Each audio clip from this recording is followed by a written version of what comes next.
তাই ওইদিকে একটা গেট আছে, ওইদিকে একটা গেট, কিসের জানি গেট আছে, ওই গেট আমি ঢুকি। ইউনিকর্ন,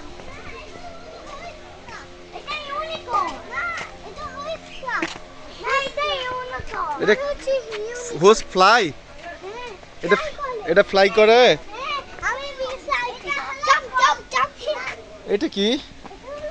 এই যে এটা কি? এটা এটা উট পাখি, উট পাখি, ওটার নাম কি? এটার নাম কি? এটা আমি জানি না। দেখো স্পাইডারম্যান, দেখো এটা কি?